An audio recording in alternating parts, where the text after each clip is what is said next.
Аталган маселе боюнча суроолор аяктады. Биз сүйлөшкөндөй ушундай чечим кабыл алганбыз. Ушу 6 адам менен.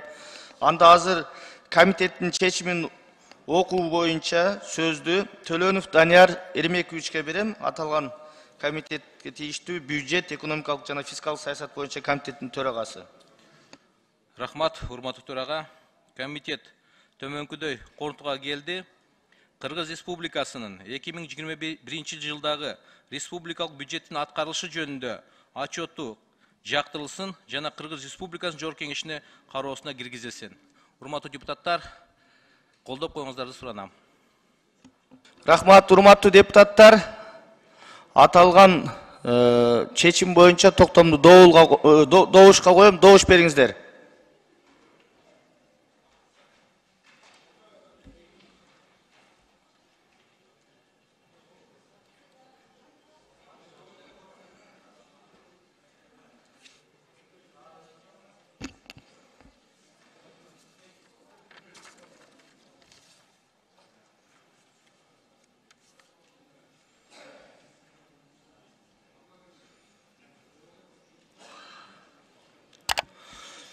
Макул 71, каршы 6 бары 77, катталды 78, токтом кабыл алынды.